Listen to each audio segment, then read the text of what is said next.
Hey, this is my now adult Crested Gecko. Sorry I haven't did a video for over a year. Well, I just want to show you his new setup pretty much since, because the last one you seen was when he was a baby. Well, he now lives in Exo Terra Terrarium, I think it's called, because it's made out of glass, and it's a 45 wide, 45 long and 60 high centimeters. This is very good because they are boreal and they like lots of height. Well, because it's a naturalistic vivarium and it's live plants, you have to have drainage, and it's quite simple. All you need is a drainage substrate, mesh and soil. So I just use the Exo Terra drainage substrate. You can sort of use any drainage substrate, they all sort of do the same job. I just use Exo Terra because a lot of the stuff I use is Exo Terra, and I just want to keep it all Exo Terra pretty much. And it just helps to remove odours, and it just helps to water the plants. You see, there's a wee bit of water in here, and the roots come down from the plants there. That's probably I think it's called Naturalistic plant because it's been in since I first got it, while the other two plants are more newish. And this here is a plantation soil. It's very handy. I got it in a compact block. That's what I got, a 3-pack. That's only roughly one, and it's very handy. Just add it to a hot. You just put it in a bucket, add hot water, and leave it, mix it, and then it forms out, and it forms not a lot more than I suspected. Could easily just have bought the 1-block pack, but at least have them for spare. And then I actually have some forest moss there.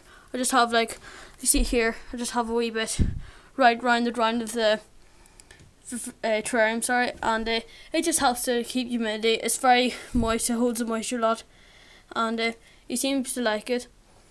Then the plants I got a Dracinia, as I said, I think that's what it's called, I'm not too sure. And then the most recent one is a dragon tree plant. It's only been in for roughly a month, but it's settling in very well, and I seem to enjoy it a lot, especially the way the foliage is very thick and it offers a lot of hiding spots. And then I've got a Pomphis vine. It's been in for roughly a few months now, and only had it when it's very small. And as you see, it's grown a lot. It actually grown a lot more since I moved. It used to be in that corner, but then I got this, so I moved out to the front. And it's starting to look very well, starting to come along the cork bark. I'm hoping to grow up here as well, up the branch, which looks a bit bare. And I also have a wee cork bark here, which I had since the very start, and initially used it to make him feel that he's just a spot in his territory. Never moved him in, but I just already kept it because it did look very nice. And then in here got a wee area for his feeding bowl. It's just an Exo Terra gecko dish, and it's very handy because there's the water there. Then here is like a wee round base for it to put a CGD, Crested Gecko diet. I use Rapace, and he seemed to like it, but he seems to be more into trickets. See there, I put in last night, and he has that a bit, and it's just a tropical mix. Then the sticks here, I just they're just ones me and my dad cut down ourselves, and to remove any possible diseases or anything harmful for your gecko, all you have to do is sort of bake it in the oven for roughly 20 minutes, and that there helps remove any nasties.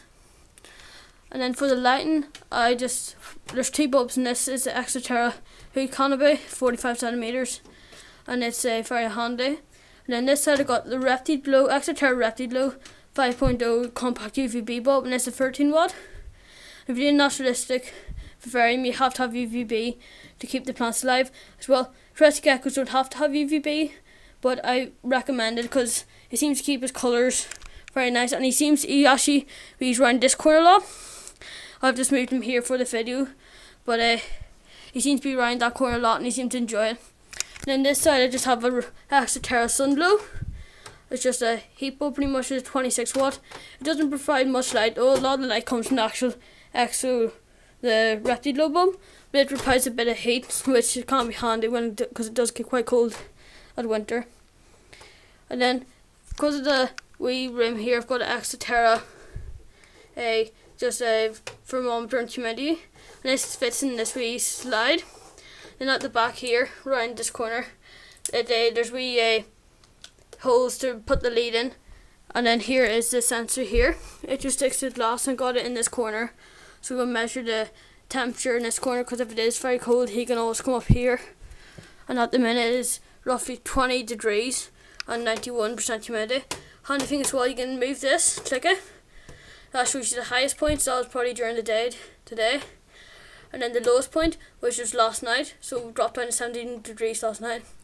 But the only thing about Crested Geckos, they can't drop down to 16 degrees, which makes them very easy. But the thing you have to worry about during the summer, they can't go more than roughly 28 degrees, because that can start to get dangerous.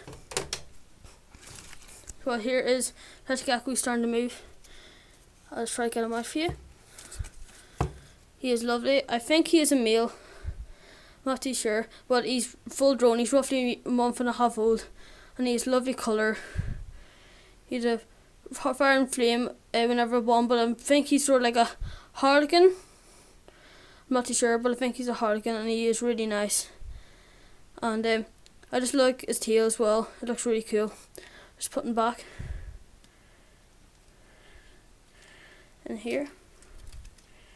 And he does like to be up here a lot. He seems to hide behind this, which is just a fake plant, and I use it because it feels like he's in a wee secure, and he likes to go around this corner here and hide.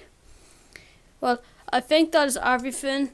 You do have to make it very humid for him, so I just use a basic sprayer. I just got it probably at the garden shop.